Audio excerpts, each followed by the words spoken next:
Bienvenido a nuestra clase en donde continuamos nosotros estudiando sobre la doctrina de la Biblia, mis hermanos. Y estamos hablando que hay 10 doctrinas mayores en la Biblia juntamente con 180 subdoctrinas en la Biblia. Llegamos por fin al número 3, que va a ser la doctrina de Cristo. La doctrina de Cristo, esta va a ser número 3. La doctrina de Cristo. Y aquí vamos a estudiar, mis hermanos, 28 subdoctrinas que se trata con la doctrina de Cristo. Y como se lo ha dicho en el pasado, cada creyente, cada pastor, mis hermanos, cada persona que ha sido regenerada, nacido de nuevo, debe de conocer la doctrina de la Biblia. A mí, mis hermanos, quiero que me comprenda bien. Yo no estoy interesado en involucrarme en la doctrina de las iglesias. Las iglesias están completamente divididas sobre asuntos que ni siquiera tienen sentido. Están divididas por, mis hermanos, por lo menos 82,000 denominaciones, grupos por todo el mundo. Te puedes imaginar que la iglesia está tan dividida sobre asuntos de las interpretaciones del hombre. Nosotros estamos interesados en lo que dice Dios en su palabra. Y esa es la que debe de gobernar la vida de cada creyente y la vida de la iglesia. Vamos a comenzar, mis hermanos, con la doctrina de Cristo. La primera va a ser la deidad de Cristo en Juan 5:18. La segunda, la humanidad de Cristo en San Lucas 2:52. La tercera va a ser el Hijo de Dios en Mateo 16:16. Y luego el único unigénito en Juan 3:16. Y la generación eterna en Salmo 2:7. El yo soy en Juan 18:6. Y luego continuamos con el Logos en Juan 1:1. Y luego el ángel del Señor en Génesis 16:7. Juntamente con el siervo del Señor, Isaías 52:13, Cristo en el tabernáculo en Éxodo capítulo 25, Cristo nuestra Pascua en Éxodo capítulo 12 versículo 13 y luego Cristo en los sacrificios, Levítico 1:2. Y vamos a continuar con la expiación en Levítico 16:16, la día de expiación en Levítico 16:30 y luego los servicios ungidos del Señor, que va a ser Juan 1:41 y luego kenosis en Filipenses capítulo 2 versículo 7, la encarnación en Juan 1:14, el nacimiento virginal va a ser San Lucas 1:27 y continuamos con la impecabilidad de Cristo en Hebreos capítulo 4 en versículo 15 y luego la transfiguración en 2 de Pedro capítulo 1 en versículo 16 y luego la purificación en Hebreos capítulo 9 en versículo 12 y luego el descenso al infierno en Efesios capítulo 4 versículo 9. Y la resurrección en Mateo 28, versículo 6. Y la ascensión en Hechos capítulo 1, versículo 9. Y luego vamos a concluir con el número 26. La glorificación en Juan 17, 5. Y la mediación en 1 de Juan capítulo 2, en versículo 1. Y por fin la intercesión que se halla en Hebreos capítulo 7, en versículo 25. Esta va a ser las 28 subdoctrinas que vamos a estudiar debajo de la tercera doctrina mayor de la Biblia, hablando de la doctrina de Cristo. Continuamos, mis hermanos, hoy día y vamos ahora a entrar específicamente en la deidad de Cristo, en la deidad de Cristo. Quiero comenzar con esta declaración aquí hoy día, y es que Jesucristo fue plenamente Dios y plenamente hombre en una persona, y así lo será para siempre. En el concilio de Nicea, más o menos en el año 35 después de la muerte de Cristo, la iglesia, en oposición a la herejía ariana, declaró que Jesús había sido engendrado, no hecho, y que su naturaleza divina era de la misma sustancia, el homoousios, que es la del Padre. Él viene de la esencia, ¿ves?, del Padre. Y la razón por qué eso es importante, porque hay muchas iglesias, hay muchas sectas, grupos, mis hermanos, en sus enseñanzas llena de aberraciones y equivocaciones y falsas, donde han declarado que Cristo nunca nació, mis hermanos, pero que Él fue hecho. Y es una de las enseñanzas muy popular en muchas iglesias hoy en día. Ahora imagínense, si Él fue hecho, quiere decir, mis hermanos, que él no es calificado para servir como el sacrificio perfecto para pagar por nuestros pecados. No tiene la capacidad ni siquiera la habilidad de redimir al mundo perdido. Si eso es cierto, que él fue hecho. El sacrificio tuvo que haber sido de Dios propio, encarnado para realizar el precio perfecto. Vamos a comenzar con la primera doctrina, la deidad de Cristo. La deidad de Cristo en Juan capítulo 5.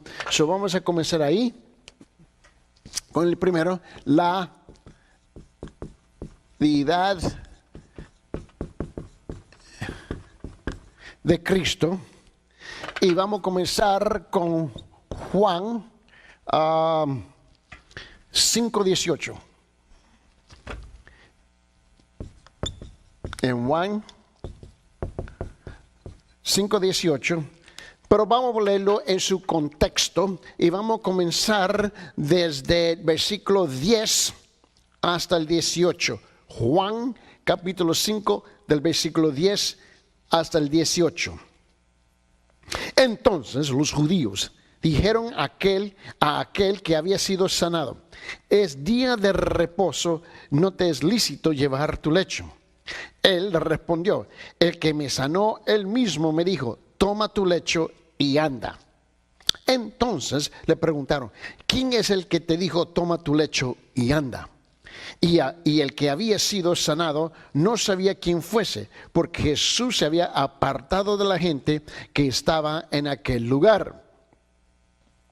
Después le halló Jesús en el templo y le dijo: mira, has sido sanado, no peques más, para que no te venga alguna cosa peor.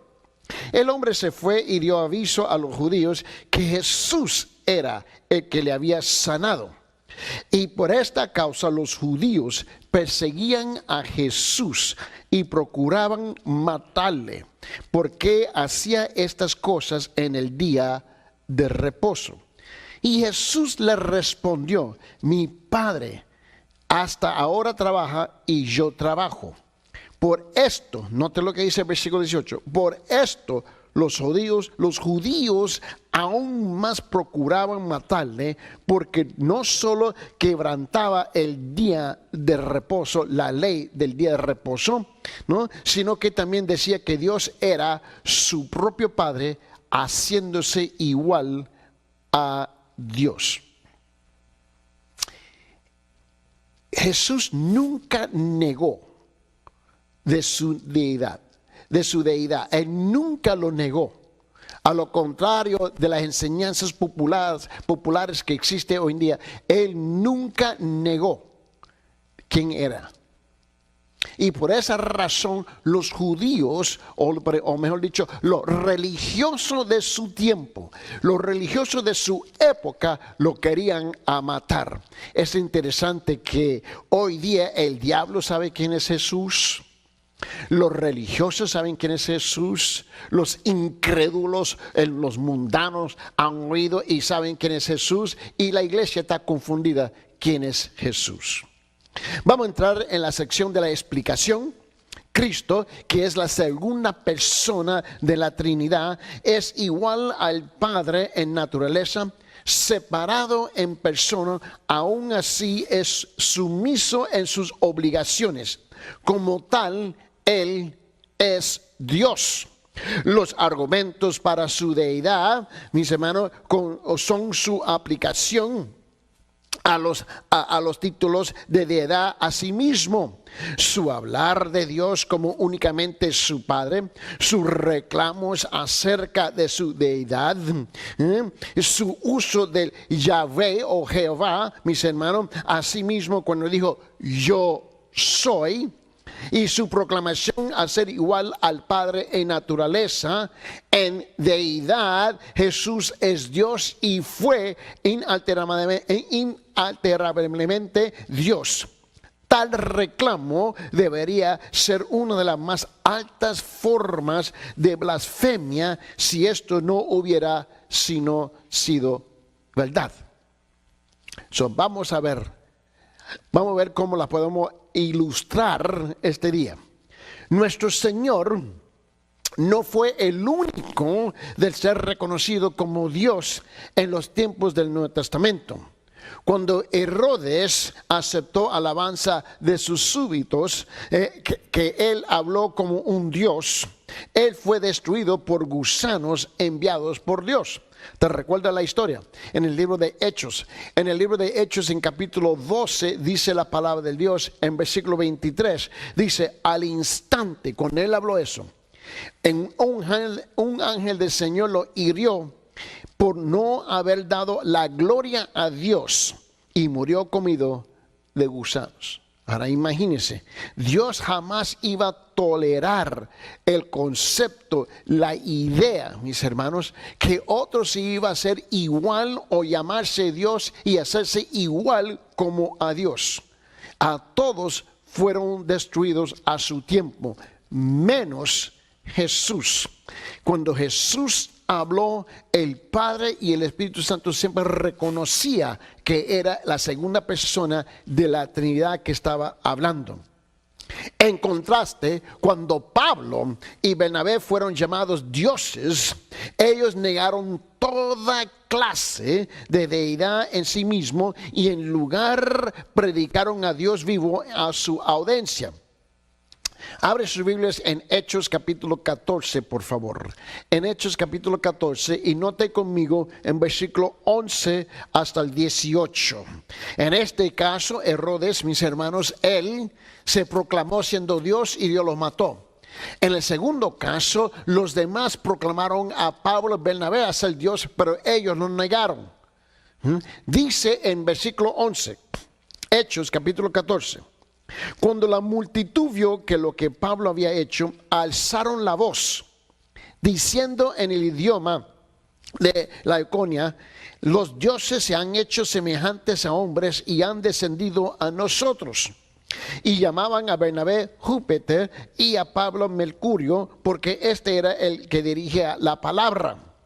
Y el sacerdote de Júpiter, cuyo templo estaba en las afueras de la ciudad, trajo toros y guinaldos a las puertas y guinaldas a las puertas, y quería ofrecer sacrificios juntamente con la multitud. Pero cuando lo oyeron, los apóstoles, hablando de Bernabé y Pablo, rasgaron sus ropas y se lanzaron en medio de la multitud gritando y diciendo: varones, ¿por qué hacéis estas cosas? Nosotros también somos hombres de igual naturaleza que vosotros y os anunciamos el evangelio, para que os volváis de estas cosas vanas a un Dios vivo, que hizo el cielo y la tierra y el mar y todo lo que en ellas hay, en el cual en las generaciones pasadas permitió que todas las naciones siguieran sus propios caminos. Y sin embargo no dejó de dar testimonio de sí mismo, haciendo bien y dándonos lluvias del cielo, estaciones fructíferas, llenando vuestros corazones y de sustento y de alegría. Y aún diciendo estas palabras, apenas pudieron impedir que las multitudes les ofrecieran sacrificio. Tú puedes ver que la Biblia atesta, mis hermanos, da testimonio de la deidad de Cristo, la propia palabra de Dios, la cual nace y traspasó los labios del Padre Celestial sobre la deidad de Cristo.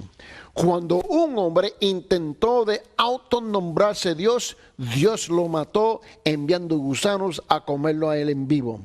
Cuando los demás intentaron de elevar a Bernabé y a Pablo a la deidad de ser un Dios, ellos los dos los negaron claramente y predicaron un mensaje fuertemente para asegurar que jamás iban a cometer ese mismo error la segunda vez. En el camino de la vida de un creyente, en su vida cotidiana, ¿cuál debe ser la aplicación? Bueno, los cristianos deben de permitirle a Cristo a que Él viva su vida divina en ellos. Así otros van a ver su influencia y glorificar a Dios en sus vidas. En el libro de Mateo, en capítulo 5, la palabra de Dios dice en versículo 16, en Mateo 5:16 dice: así brille vuestra luz delante de los hombres, para que vean vuestras buenas acciones y glorifiquen a vuestro Padre que estás en los cielos. Vamos a hablar ahora de la segunda subdoctrina, que va a ser la humanidad.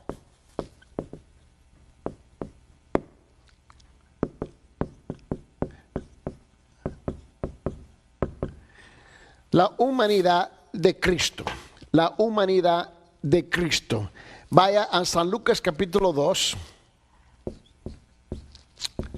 En capítulo 2, versículo 52. San Lucas capítulo 2, en San Lucas 52. San Lucas capítulo 2, versículo 52. Vamos a San Lucas y ahora hablar de la humanidad de Cristo. En capítulo 2, aquí se trata de la primera parte de la genealogía en breve de Jesús. Y cuando llegamos por fin al de ese capítulo, quiero que usted note aquí lo que dice. Dice, y Jesús crecía en sabiduría. ¿Tú te recuerdas la historia de Jesús? Bueno, la historia de Jesús aquí comienza en esta sección en versículo 43. Vamos a leerlo en su contexto, cómo que él termina esta sección. En San Lucas capítulo 2, en versículo 41, dice: iban sus padres todos los años a Jerusalén en la fiesta de la Pascua. Cuando tuvo 12 años, subieron a Jerusalén conforme a la costumbre de la fiesta. Al regresar ellos, acababa la fiesta y se quedó el niño Jesús en Jerusalén sin que lo supiesen José y su madre, su padrastro José. Pensando que estaba entre la compañía, anduvieron camino de un día y buscaban entre los parientes los conocidos. Pero como no le hallaron, volvieron a Jerusalén buscándole. Y aconteció que 3 días después le hallaron en el templo sentado en medio de los doctores de la ley, y oyéndolos y preguntándoles. Y todos los que oían se maravillaban de su inteligencia y de sus respuestas. Cuando le vieron, se sorprendieron, y le dijo a su madre: hijo, ¿por qué nos has hecho así? He aquí tu padre y yo te hemos buscado con angustia. Ahora note la respuesta del niño. Entonces él le dijo: ¿por qué me buscabas? ¿No sabías que en los negocios de mi padre me es necesario estar? Mas ellos no entendieron las palabras que les habló. Y descendió con ellos para que, míreme, y volvió a Nazaret, y estaba sujeto a ellos, y su madre guardaba todas estas cosas en su corazón. Y Jesús, en versículo 52, crecía en sabiduría y en estatura y en gracia para con Dios y los hombres. Quiero que aquí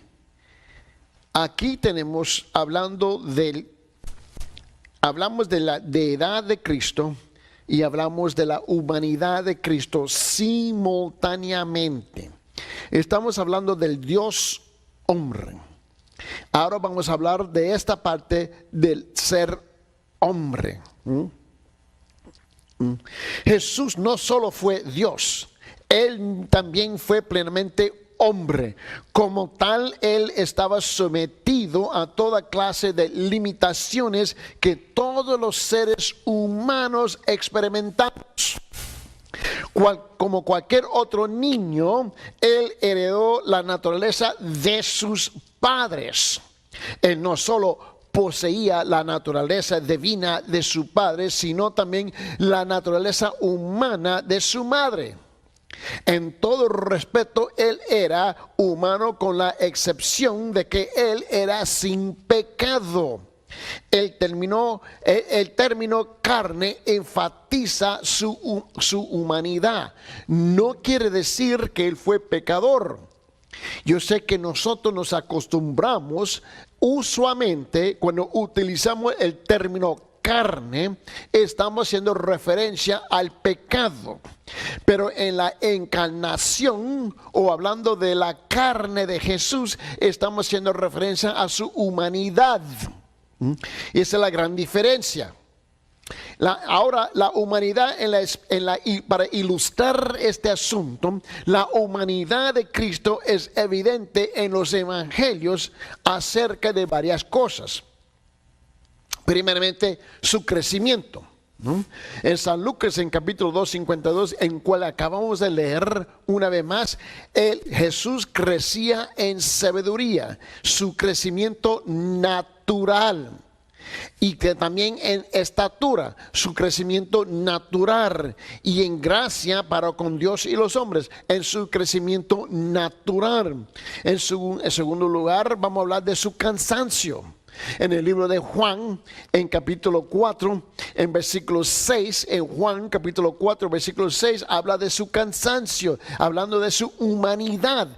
Dice, y allí estaba de pozo de Jacob, y entonces Jesús, cansado del camino, hablando de la parte de su humanidad, se sentó junto al pozo, era como la hora sexta. Hablando de su experiencia en quebranto, en dolor, Él pudo experimentar todos los sentimientos humanos, ¿no es? Y sus emociones. Mira lo que dice. Dice la palabra en San Lucas, en capítulo 22, en versículo 44. San Lucas 22, versículo 44 dice, y estando en agonía, oraba con mucho fervor, y su sudor se volvió como gruesas gotas de sangre que caían sobre la tierra.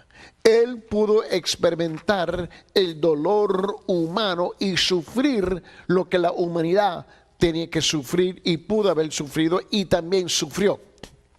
Aún cuando Cristo fue tentado por el diablo, si se recuerdan, Jesús no usó de sus poderes sobrenaturales como Dios para vencerlo. No lo hizo, sino que Él respondió como un hombre dependiente sobre la palabra de Dios para sobrevivencia espiritual. Cristo lo hace posible que tú y yo podemos responder, ¿ves?, con la palabra al enemigo, porque Él ya lo hizo en su estado de humanidad. Él nos muestra a nosotros cómo es que nosotros debemos de caminar también. Nos está enseñando a nosotros. Mira la forma como lo hace. ¿Te recuerda la historia en Mateo capítulo 4? En Mateo capítulo 4, del versículo 1 al 11. Abre su Biblia en Mateo capítulo 4, del versículo 1 al 11, y dice lo siguiente. Entonces Jesús fue ¿qué? Llevado por el Espíritu al desierto para ser ¿qué? Para ser tentado por el diablo. Aquí donde Dios va a poner a prueba su humanidad. Y dice en versículo 2, y después de haber ayunado 40 días y 40 noches, entonces tuvo hambre. Ahora tú puedes ver que él, en su parte de la humanidad, tenía hambre. Y acercándose el tentador le dijo, si eres hijo de Dios, di que estas piedras se convierten en pan. Aquí viene la tentación. Pero él respondiendo, dijo en versículo 4, dijo, escrito está, no solo de pan vivirá el hombre, sino de toda palabra que sale de la boca de Dios. En vez de reprenderlo, ¿ves?, en su poder divino, en su sobrenaturaleza, en su estado de deidad, no, él respondió en el estado humano, pero con la palabra. Dice en versículo 5, y entonces el diablo le llevó a la ciudad santa y le puso sobre el pináculo del templo, que es la parte más alta del templo, y le dijo, si eres hijo de Dios, lánzate abajo, pues escrito está. Ahora mira, el diablo en su astucia cita la palabra. A sus ángeles te encomendará, y en las manos te llevarán, no sea que tu pie tropiece en piedra. Y Jesús luego le respondió, ¿con qué? Con la palabra también. También escrito está, no tentarás al Señor tu Dios. Otra vez el diablo, en versículo 8, le llevó a un monte muy alto y le mostró todos los reinos del mundo y la gloria de ellos. Entonces, mira, y le dijo, mira lo que dice el diablo, todo esto te daré si postrándote me adoras. Mira, qué bruto, ¿eh? Qué bruto.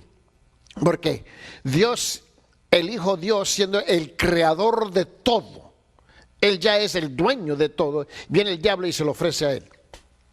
Y mira la respuesta, dice en versículo 10, Jesús le dijo, vete Satanás, lárgase de aquí, porque está escrito, dice, al Señor tu Dios adorarás y solo a Él servirás. Y el diablo entonces le dejó y aquí ángeles vinieron y le servían. Note, estamos hablando de la humanidad de Cristo.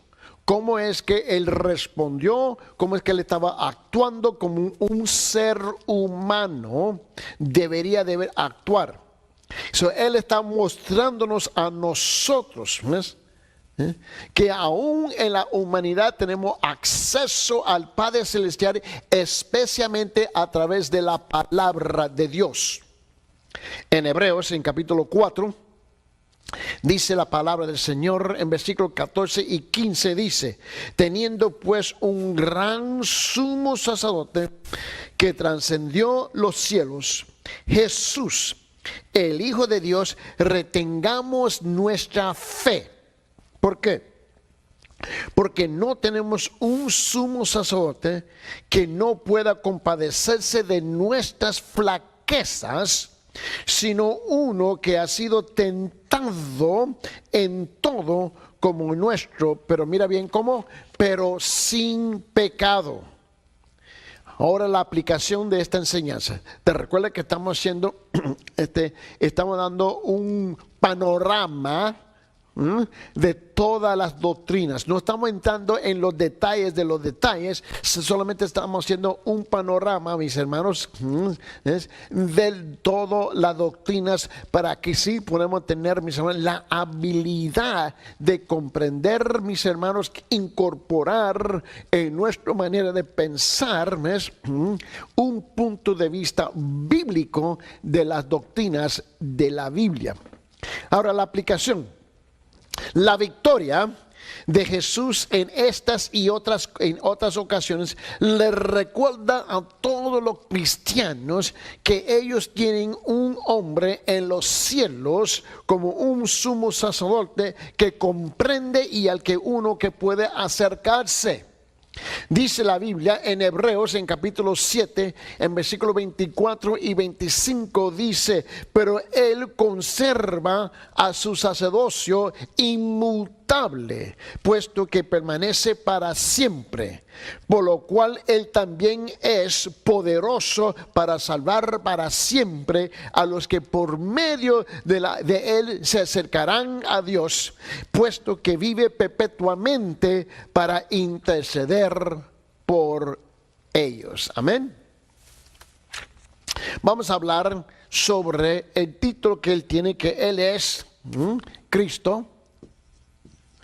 Él es el Hijo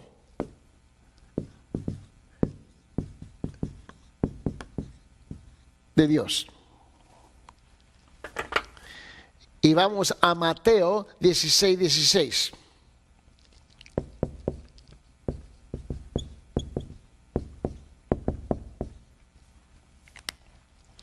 En Mateo 16:16,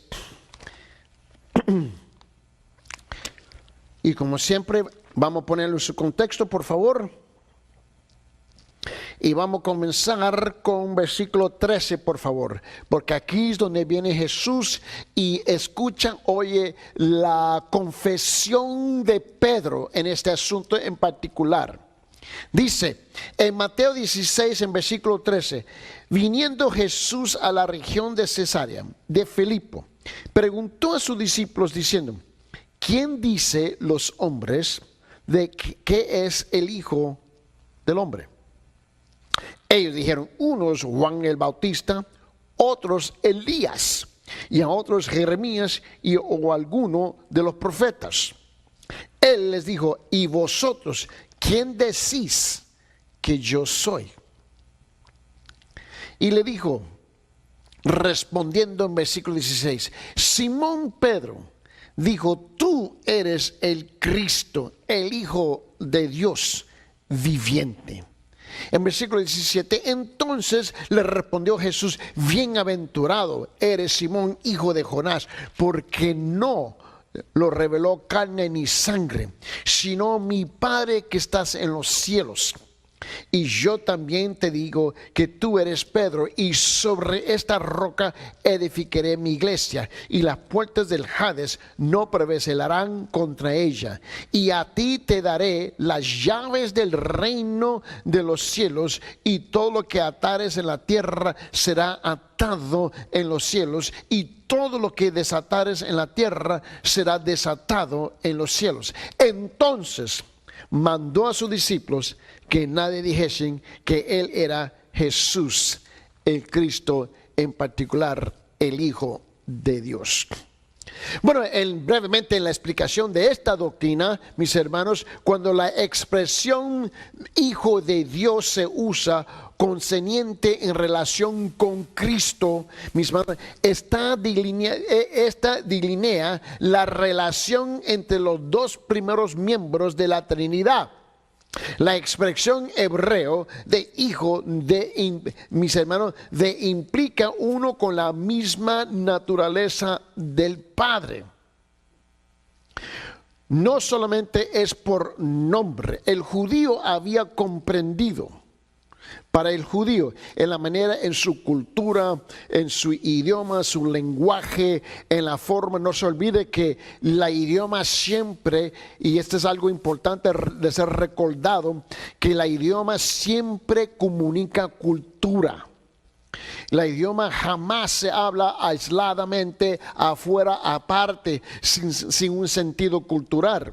El idioma siempre, mis hermanos, comunica una enseñanza que se halla dentro de cada cultura. Aquí en hebreo, entre los judíos, cuando ellos decían que era hijo de, está hablando que él viene, mis hermanos, de su esencia, su naturaleza, tiene la misma naturaleza de su padre. Por esa razón lo querían apedrar a él, porque él dijo, yo soy hijo de Dios, en otra palabra, te hace igual como el Padre. ¿Por qué? Porque son igual. En este sentido, no hay real diferencia entre hijo de Dios y Dios el Hijo. No hay ninguna diferencia. Yo quiero que tú comprendas eso. Cuando tú hablas de hijo de Dios o hablas de Dios, ¿no? Habla Dios Dios el Hijo, perdón. Dios el Hijo. Estamos diciendo la misma cosa. Por esa razón los judíos lo querían matar, porque ellos habían comprendido en su forma de hablar, porque las palabras tienen significados. Las frases tienen sentidos específicos. Ellos habían comprendido cuando dijo que Él es Hijo de Dios, que Él estaba diciendo Dios el Hijo. Ellos habían comprendido eso. Es interesante que el diablo lo comprende, los demonios lo comprenden, todo el mundo lo comprende menos la iglesia. Las dos enfatizan la deidad de Cristo y su única relación con el Padre. Las dos, mis hermanos, los dos. Esto está bien claro, por favor. Vamos a ilustrar esto. Cuando Jesús identificó a su Dios como su Padre, e implicó que Él era el Hijo de Dios. Eso fue lo que él dijo. Por esa razón, te recuerdo que lo quería matar porque dijo, mi Padre. Lo querían matar. Mira, una cosa que si usted ve una foto de mis hijos, de mi hijo, ¿no? Mi hijo mayor, ¿no? Mi hijo mayor tiene 43 años de edad. Y él es ya un hombre grande que tiene sus propios hijos, pero si tú ves una foto de él y de mi persona, mis hermanos, o tú no ves nosotros los dos caminando, él trabaja, un hombre ya grande de edad, 43 años, trabaja aquí en la iglesia, se encarga de toda la tecnología y qué sé yo, trabajando, pero, mis hermanos, y una de las cosas que te puedo decir que cuando nos ven a nosotros caminando en la calle, no hay cuestión si nosotros estamos relacionados. Es obvio, la gente nos mira, nos ve los dos, ¿no? Los dos calvos, los dos balbudos, mis hermanos, nos ven los dos, y con la misma fachada. Ellos lo ven, está bien claro. Pero eso no quiere decir que yo soy Dios y Él es el Dios, ¿ves? Yo soy el Dios Padre y Él es el Dios Hijo. No. Pero cuando Jesús habló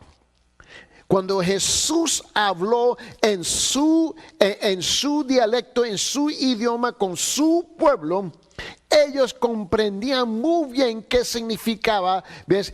El Hijo de Dios o Dios el Hijo. Era la misma cosa para ellos. La misma cosa. Los judíos comprendieron eso como un título de deidad, que Él se estaba declarando siendo Dios. ¿Te recuerdas que estuvimos leyendo en Juan 5:18? Regresa ahí, en Juan 5:18, dice esto, dice, entonces por esta causa, los judíos aún más procuraban matarle, porque no solo violaba la ley, el día de reposo, ¿no? Que era la ley de reposo, dice, sino que también llamaba a Dios su propio Padre, haciéndose igual a Dios. Por esa razón lo querían matar. Cuando Pedro identificó a Jesús, ¿te recuerda? Que lo que vamos a leer aquí en Mateo 16. Y cuando Pedro lo identificó a Jesús como el Hijo del Dios vivo, ¿no? Este fue el resultado de profundo conocimiento espiritual.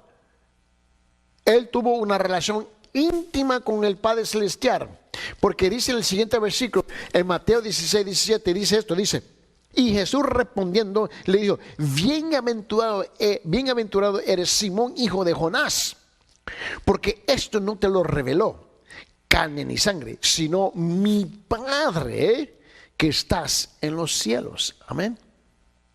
En la aplicación, ¿cómo es que debemos de aplicar esta doctrina, esta enseñanza en la vida de un cristiano? Mientras más íntimos nos volvemos, mis hermanos, con Cristo, debemos de también aumentar nuestro conocimiento de que Jesús es el Hijo de Dios, el Dios propio. Vamos ahora, mis hermanos, por favor, número 4, y hablar de su unigénito, ¿no? Número 4. De su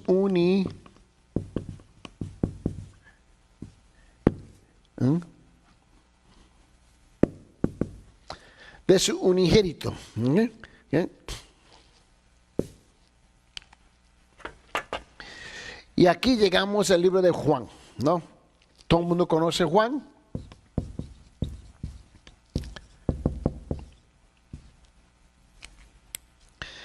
En Juan capítulo 3, todos nosotros conocemos ese versículo, muy, muy conocido, mis hermanos.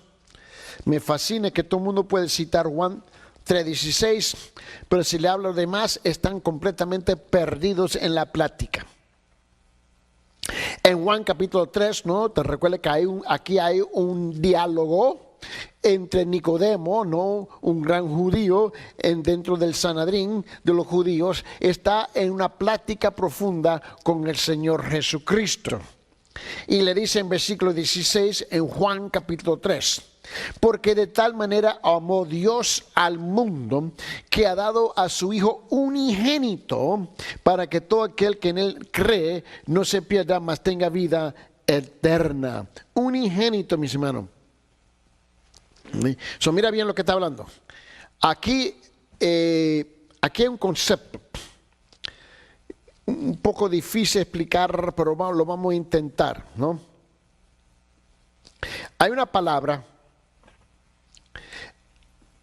en la teología en griego que se nombra monogénesis. Monogénesis. Monogenesis, ¿no? Monogénesis, ¿ok? Y esta es una palabra, ¿ok? Y esta palabra, la única persona que lo usa es Juan, el apóstol Juan, con él está escribiendo aquí en Juan capítulo 3, ¿no?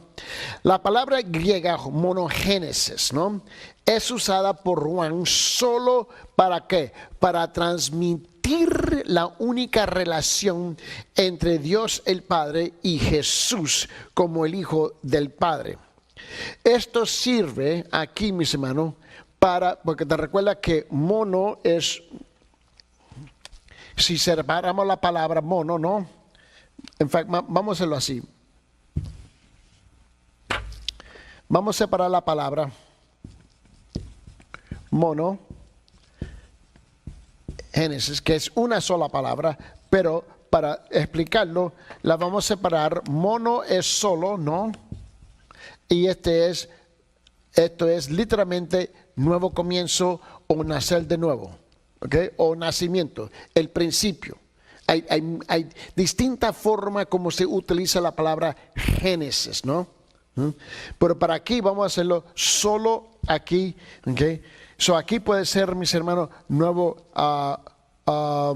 comienzo, ¿no? De nuevo, nacer, ¿no? Aquí podemos hacer a la palabra nacer. O en la palabra hay un solo agente el que es la causa del nacimiento del Señor. So, esta palabra griega, en griego, mis hermanos, monogénesis, es usada por Juan solo para transmitir la única relación entre Dios el Padre y Jesús como el Hijo del Padre. Esto sirve para distinguir a Cristo como el único Hijo de Dios en contraste con los muchos hijos de Dios. Lo singular de esta relación se nos enfatiza más por el hecho de que nosotros nos hacemos los hijos de Dios, pero Jesús siempre fue el Hijo de Dios. So, mono es que Él fue solo. Él desde el principio, mis hermanos, ahora, la palabra principio es una palabra bien rara cuando hablamos de Dios, porque no hay un principio para Dios. En términos de hablando de la eternidad de Dios, La única forma como usted y yo nos podemos relacionar con la eternidad de Dios es a través de lo que se nombra cronos o cronología. En otras palabras, para usted y para yo, nosotros necesitamos entender el pasado, el presente y el futuro. Pero el eterno es el eterno. No hay un pasado y no hay un futuro. En otras palabras, el eterno siempre es o eterno presente. ¿Me comprende? So, Jesús siempre fue el Hijo. Siempre fue y quién sabe cuándo comienza la eternidad, porque no se puede medir. Ahora tú y yo llegamos a ser hijo de Dios, pero nosotros no somos monogénesis. Jesús solamente es monogénesis. Por esa razón hablamos de él, su unigénito. Él es el único, ¿no? Para ilustrarlo, aunque único en su relación con Dios, Jesús es descrito como Pablo como el primogénito entre los hermanos, ¿no?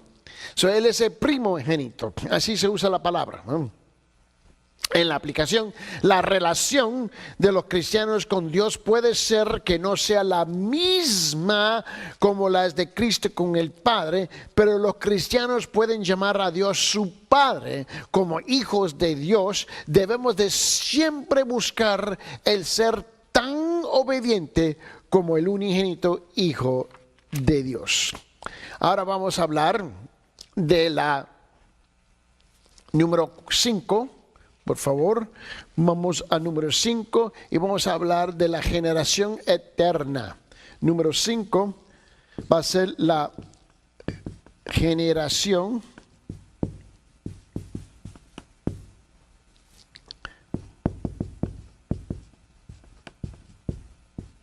eterna.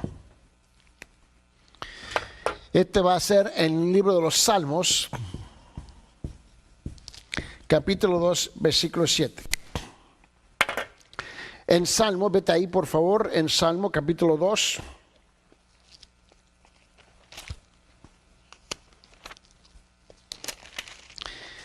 Y mira bien cómo se utiliza esta palabra aquí. Vamos a comenzar desde el principio en Salmo capítulo 2, versículo 1. Dice, ¿por qué se amontinan las gentes y los pueblos piensan cosas vanas? Se levantarán los reyes de la tierra y príncipes consultarán unidos contra Jehová y contra su ungido, diciendo, rompamos sus ligaduras y echemos de nosotros sus cuerdas. El que mora en los cielos se reirá, se reirá y el Señor se burlará de ellos. Luego hablará a ellos en su furor y los turbará con su ira. Pero yo he puesto mi rey sobre Sión, mi santo monte. Dice en versículo 7, y dice, y yo publicaré el decreto. Jehová me ha dicho, mi hijo eres tú, yo te engendré hoy. Wow.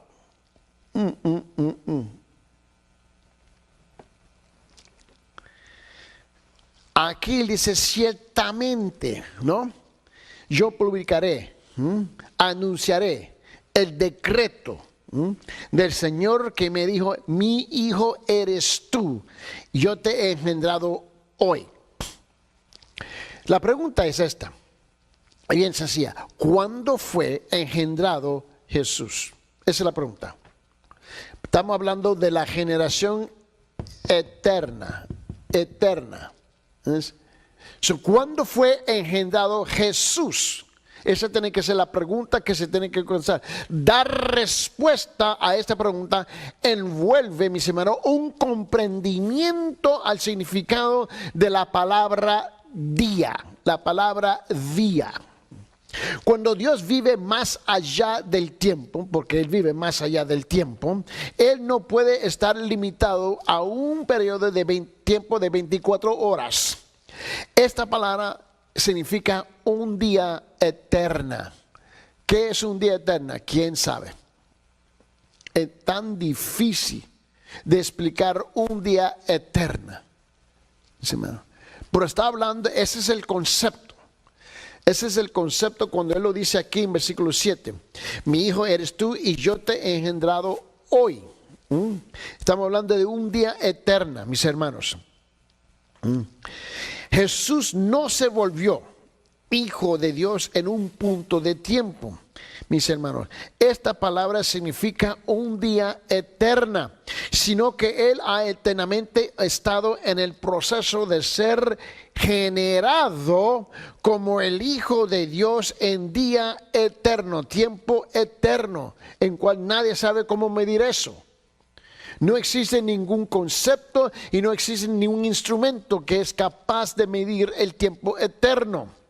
Nunca ha habido, en otras palabras, nunca ha habido un tiempo en donde Cristo no fue o era el Hijo de Dios. Yo creo que es la única manera posible que se puede explicar o se puede intentar de explicar. Vamos a ver si es posible de dar una ilustración. En varias ocasiones durante su ministerio sobre la tierra, el derecho del Hijo de Cristo, ¿no?, fue particularmente enfatizado. Por ejemplo, en la encarnación. En la encarnación sabemos que en San Lucas, en capítulo 1, en versículo 35 dice: respondiendo el ángel, le dijo: el Espíritu Santo vendrá sobre ti, y el poder del Altísimo te cubrirá con su sombra. Por eso los santos se nacerá, será llamado Hijo de Dios. ¿No? A ver, esa fue la encarnación. En el bautismo, intenta con el bautismo, mira bien, en Mateo capítulo 3. Te recuerdo lo que dice en versículo 17. En Mateo capítulo 3, en versículo 17, dice esto, dice: he aquí se oyó una voz de los cielos que decía: este es mi Hijo amado en quien me ha complacido. También en su resurrección. En Romanos, en capítulo 1, en versículo 4, dice esto: y que fue declarado Hijo de Dios, ¿cuándo? Con poder, conforme al Espíritu de santidad, ¿cómo? Por la resurrección de entre los muertos, nuestro Señor Jesús, nuestro Señor Jesucristo. Ahora, estos eventos no hicieron a Cristo el Hijo de Dios, sino que únicamente comprobaron que Él ya era el Hijo de Dios.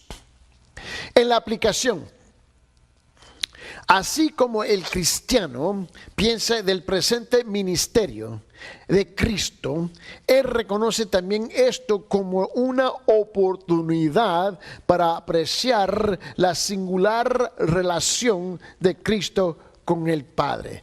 Así lo dice en Hebreos, en capítulo 1. En Hebreos capítulo 1 dice esto en versículo 1 al 4. Dice: Dios, habiendo hablado hace mucho tiempo, en muchas ocasiones, de muchas maneras, a los padres por los profetas, y en estos últimos días nos has hablado por su Hijo, a quien constituyó heredero de todas las cosas, por medio de quien hizo también el universo. Él es el resplandor de su gloria, la expresión exacta de su naturaleza, y sostiene todas las cosas por la palabra de su poder. Después de llevar a cabo la purificación de los pecados, se sentó a la diestra de la majestad de las alturas, siendo mucho mejor que los ángeles, por cuanto ha heredado un nombre más excelente que ellos. Más excelente que ellos. Se está aquí. Aquí no estamos hablando de la deidad de Cristo, la humanidad de Cristo. Él es el Hijo de Dios, hablando de que Él es su unigénito, y que también hablando de la generación eterna de Dios.